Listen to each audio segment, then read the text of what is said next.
Okay, joining us is Matthijs VanGaalen, running for president. Welcome. Yeah, thank you for having me. Yeah, no problem. I guess my first question for you, let's set the record straight. How do we spell and pronounce your name?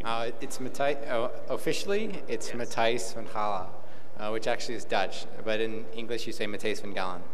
It's M-A-T-T-H-I-J-S, so it's a little bit of the alphabet in there, and then VanGaalen, so V-A-N-G-A-A-L-E-N. There we go. Great. Good? Well, let's get right at it and start chatting about some platform things. We had a question about a lot of your platform promises and sort of commitments involve academic advocacy, so pushing for TA regulations, alternate credit opportunities, and things like that. How comfortable are you putting these things in your platform as they're things that aren't directly in the control of the president? They're more issues for conversations with the president, more so than something you could actually commit to completing. I think they're very important. What my platform tries to point out is the fact that there is and should be a role for the USC in academic affairs. The issues that I'm bringing forward are ideas, and I think they're very important to be discussed, and I think there is a role for the University Student Council, particularly when it comes to the larger ideas, because senators themselves are individuals, and it's very difficult to have large ideas, the big one like the interest credit, and actually accomplish it on your own, particularly when it addresses so many diverse opinions across the entire campus. I see the role as the USC as pretty much a forum for debate on academic issues. I think that's the largest promise I can give, that we can actually debate policy, bring it forward, and the policy that senators will bring forward will be much more effective, much more accurate, and will reflect the student body much more effectively.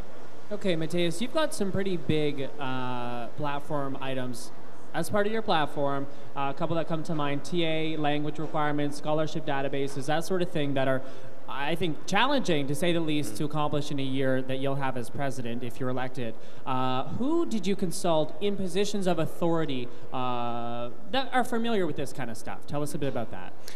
To put the record straight, the TA or language requirements is not part of, it's a part of my platform in the idea sense. It says examples of what could be discussed. So it's not actually a part of my platform. It's a simple idea of an academic policy which could be debated. Sure. I've consulted and I've been a senator for 2 years, my second year and my fourth year.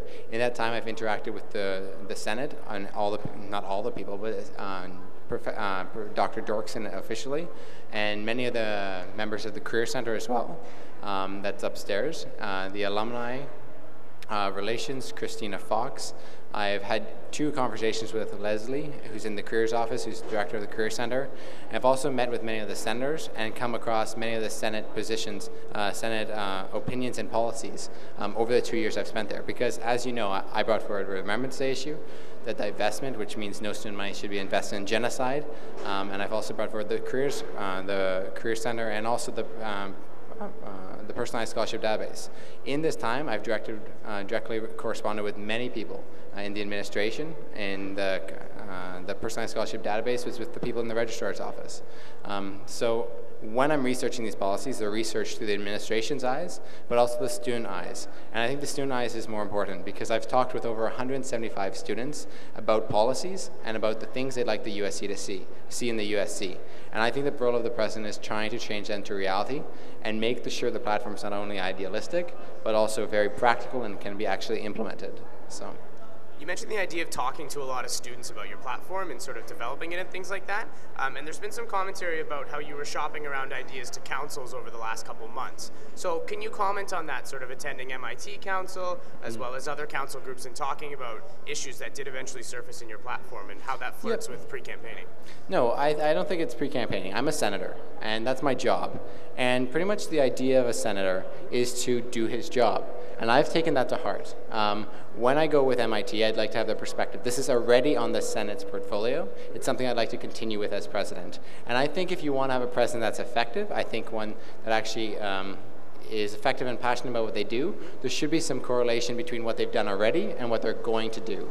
This is what my platform is all about. It's continuing on the passions that I've had. And particularly, if I bring something like the interest credit, it's important to have a diverse perspective. And senators, social science students, and MIT students are the ones that are in my portfolio, and it's legitimate to actually talk to them. Okay, let's put your platform aside for a second. Let's talk about your campaign video, which is catchy. I think everyone would agree. What exactly is the point of it? The point is, you never want to vote for someone who you don't know how to say their name. And the unique spelling of my first name has always been a difficult time when it comes to the political sphere, particularly in my high school, but also here at Western. So that was the purpose of it, to get rid of that hesitation about my first name. I think it effectively accomplished that, and I think it's underrated when you actually talk about what we're aspiring to do, and also what I think every student will understand what my name is after they're watching that video. So I think that put the single purpose aside. So. I'm glad we clarified that at the beginning. Yeah. We both can say your name properly now. That's good. So another question I have is, if memory serves me correctly, you ran for 2 positions last year. Yep. So you simultaneously ran for BOG and Senator. Yep. I'm wondering if you can explain that choice, and in terms of what would have happened if you had won both. What was the point of running for 2 positions? The point of running for 2 positions was I was on exchange last year, and it's very difficult to know who you're up against. I was very interested in the BOG portfolio, but also the Senator portfolio. And I left before the nominations was closed. I didn't have my choice made up. I didn't decide exactly which position I wanted to. So when I went to the Netherlands and I was back away, it's difficult for me to withdraw from a position, particularly when I looked at the BOG portfolio. If you look at the BOG portfolio, there was only 2 people running. It was Chris Seinell and myself, and I was not willing to actually just give someone a position. That's the position I was sit in, and I had chosen by that point to actually want to run for Senate. So that's the logic that I faced, and I think we had an election, which I think is good. Chris Seinell has done an amazing job. He had a chance to actually meet with all the councils because there was an election, and I think it's been positive for students in general. Sure. Matthijs, tell us what asset that you have that no other candidate has that distinguishes you for president. I think a lot of it's about the continuation of what I've done in the past. I brought forward motions to the Senate, and I make no hidden remarks saying that everyone knows it, that's my passion, and that's also seen in my, my platform itself.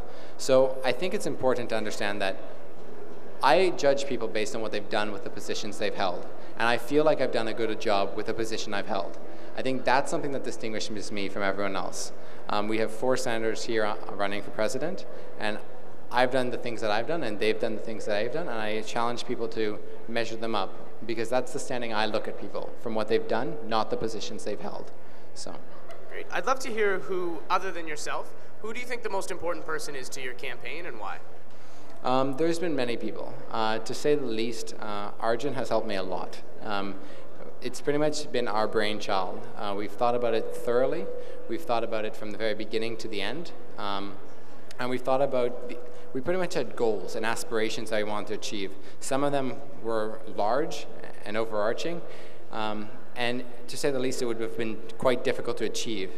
And over the months that we spent thinking about it and aiming towards it, we found ways that we could actually, first of all, afford it, but also go as large scale as we wanted to. You can see this by the UC Hill sign that used mostly scrap materials. It's $40 or $50 that was actually invested in it, and it still is 54 feet wide and almost, let's think, 11 feet tall.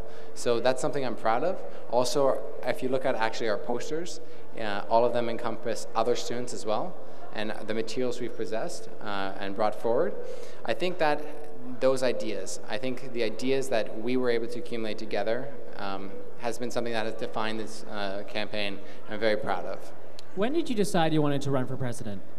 Running for president, I think officially I would have decided when I was on exchange.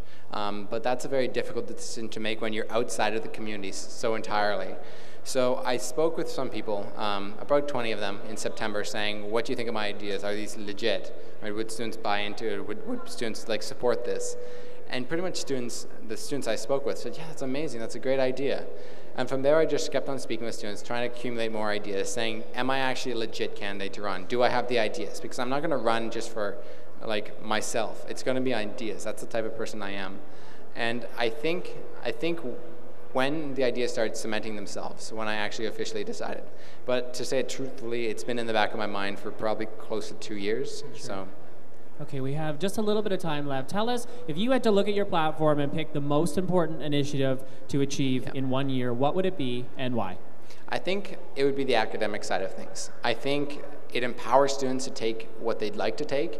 I think it empowers the USC to actually make a meaningful impact on students' lives more directly outside of the conventional fields. And I think it really presents a student opinion on some of the most fundamental aspects of the whole university experience. Sure. Matthijs, thank you for sitting down with us today. No problem. Thank you for having me.